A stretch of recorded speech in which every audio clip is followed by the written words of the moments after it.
Hello everyone, আজ চলে এলাম একটা নতুন রেসিপি নিয়ে। এটা হলো আমার মায়ের একটা স্পেশাল রেসিপি। প্রথমেই পটলগুলো এরকমভাবে মা ছাড়িয়ে নিচ্ছিল ভেতর থেকে, যাতে দানাগুলো বের হয়ে যায়। এইভাবে দানাগুলো আস্তে আস্তে করে সব কটা পটল থেকে বের করে নিতে হবে। আর এটা মায়ের স্পেশাল রেসিপি, কারণ মা কিন্তু এটা দারুণ বানায়। মানে আমার স্পেশালি এই রেসিপিটা খেতে খুব ভালো লাগে। এবার দেখো, ভেতর থেকে দানাগুলো কিন্তু মা একদম ভালো করে বার করে নিয়ে গেছিলো, যাতে ভেতরের স্টাফগুলো ভালো মতো ঢোকানো যায়। আর এগুলো ছিল পটলের দানা। এবার আস্তে আস্তে এই সব জিনিসগুলো দিয়ে রান্নাটা করা হবে। আলু, পটলের দানা, নারকেল কোড়া, টমেটো কুচি, কাঁচা লঙ্কা কুচি, আর ছিল অল্প একটু পটল কুচি, কুচনো চিংড়ি মাছ আর বড় পটলগুলো। কড়াইতে দিয়ে দেওয়া হলো সাদা তেল, তোমরা চাইলে সরষের তেলেও করতে পারো। এরপরে সব পটলগুলোকে আস্তে আস্তে করে কড়াইয়ের মধ্যে দিয়ে তেলটা গরম হওয়ার পর ভালো করে একটু ভেজে নিতে হবে লাল লাল করে। মা সব পটলগুলো আস্তে আস্তে করে কড়াইতে দিয়ে দিল। এরপর ভালো করে ঢাকা দিয়ে আস্তে আস্তে করে ভাজতে হবে। দেখো, পটলগুলো লাল লাল করে ভাজা হয়ে গেছে।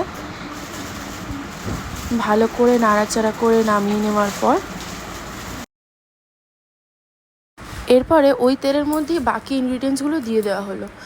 আলু কেটে রাখা দিয়ে দেওয়া হলো। এরপরে আস্তে আস্তে করে ওটাকে ভেজে নিতে হবে ভালো করে।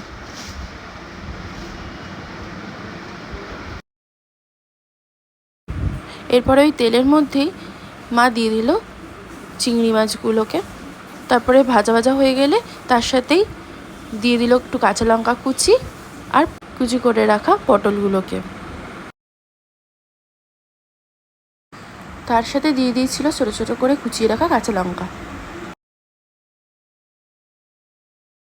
এরপরে অ্যাড করে দিয়েছিল মশলা, দিয়ে দিয়েছিল জিরে গুঁড়ো, একটু নুন, হলুদ, আর দিয়ে দিচ্ছিলো একটু মিষ্টি।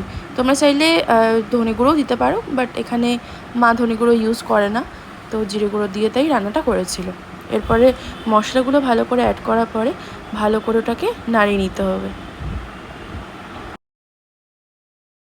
এরপরে পটলের দানাগুলো দেওয়ার পরে মা দিয়ে দিল বাকি ইনগ্রিডিয়েন্টসগুলো, টমেটো কুচিগুলোও দিয়ে দিল, দিয়ে ভালো করে নাড়িয়ে নেওয়া হলো। দেখতেই পাচ্ছ বেশ ভালো দেখতে লাগছে। আমি যেহেতু ওখানে দাঁড়িয়ে ভিডিওটা করছিলাম, আমার কিন্তু দারুণ লাগছিলো, গন্ধটা বেশ ভালো আসছিলো। তো দেখতেই পাচ্ছ খুব সুন্দর লোভনীয় হয়েছে। এরপরে চিনি আর নুনও মা দিয়ে দিয়েছিল। ভালো করে দেখো নাড়িয়ে নেওয়া হচ্ছে। তো প্রায় রান্নাটা হয়েই এসছে। এরপরে উপর থেকে মা একটু আদাটাকে ঘষে দিয়ে দিয়েছিল। তোমরা চাইলে আদা বাটাও ইউজ করতে পারো। যেহেতু আমাদের এখানে আদা বাটাটা ছিল না এক্সট্রা করে রাখা, তো মা আদাটাকে ঘষেই দিচ্ছিল, যাতে একটু মিষ্টির পরিমাণটা হয়।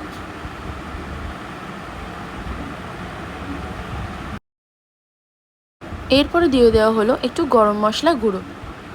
গরম মশলা গুঁড়ো দিয়ে ভালো করে নাড়িয়ে নেওয়া হয়েছিল। আর দারুণ গন্ধ ছাড়ছিল, কিন্তু মনে হচ্ছিলো এক্ষুনি তুলে একটুখানি খেয়েই নিই। এরপরেই চলে যাচ্ছে নারকেল কুচিগুলো। দেখতে কি সুন্দর লাগছে দেখো। শুধু দেখতে ভালো হলে হবে, রান্নাটা তো খেতেও অসাধারণ হয়েছিল। এরপরে জল দিয়ে ঢেকে রাখা হলো বেশ কিছুক্ষণ, যাতে সবজিগুলো ভালো করে মজে যায়। তোমরা ভাবছো তো এতক্ষণ ধরে রেসিপিটা আমি তোমাদের সাথে শেয়ার করলাম, কিন্তু রেসিপিটা তো নামই বললাম না। না না, আমি বলবো না, তোমরাই বলো কমেন্ট বক্সে এই রেসিপিটার নামটা ঠিক কী। আর এই দেখো তৈরি হয়ে গেছে পটল, আর এখানে তৈরি হয়ে গেছে পটলের দেওয়ার স্টাফটা। নামটা আশা করে এতক্ষণে গেস করতেই পেরেছো। অবশ্যই তাড়াতাড়ি কমেন্ট বক্সে জানিয়ে দাও।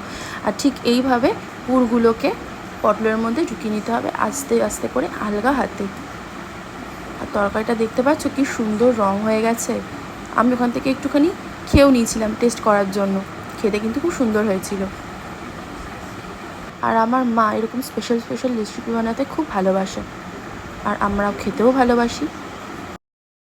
এরপরে দেখো, এটা ছিল ময়দাটাকে ছোট্ট ছোট্ট করে লেচি করে কেটে সেটা ওই পটলের উপর এরকমভাবে আটকে দেওয়া হয়েছিলো, যাতে কিনা পুরগুলো বেরিয়ে আসে। তো তোমরা চাইলে ময়দাটা ছেড়ে তোমরা ওই পটলের যে মাথাটাকে কেটে বাদ দেওয়া হয়, ওই মাথাটাকে টুথপিক দিয়ে উপর দিয়ে আটকেও তোমরা এটাকে বানাতে পারো। তো মা যেহেতু এটাতেই অভ্যস্ত, তাই ময়দা দিয়ে করছে, তোমরা আটা দিয়েও চাইলে করতে পারো।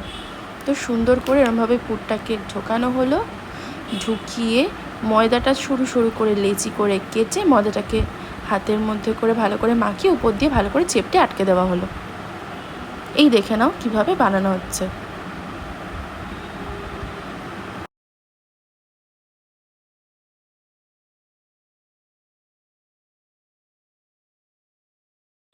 দেখো দেখো কি সুন্দর দেখতে লাগছে না? এরপর ওদিকে তেল গরম হয়ে যাওয়ার পর মা দিয়ে দিলে বেশ খানিকটা পেঁয়াজ বাটা। তোমরা পরিমাণ মতো পেঁয়াজ নিয়ে পেঁয়াজ বেটে নিতে পারো। আর পেঁয়াজটা দেওয়ার পরেই যেন আরও সুন্দর একটা স্মেল বেরোচ্ছিল। এরপরে ভালো করে মা পেঁয়াজটাকে কষিয়ে নিল যতক্ষণ না পেঁয়াজের ঝাঁঝটা কমে যায়। তার সাথেই দিয়ে দিয়েছিল আদা রসুন কাঁচা লঙ্কার পেস্ট। এটা আগেই করে রাখা ছিল বাড়িতে, তো তখন আর করতে হয়নি, তো মা সেটাই দিয়ে দিয়েছিল। দিয়ে ভালো করে এটাকে কষিয়ে নেওয়া হলো। দিয়ে দিয়েছিল তারপরে হলুদ গুঁড়ো আর সামান্য পরিমাণ নুন।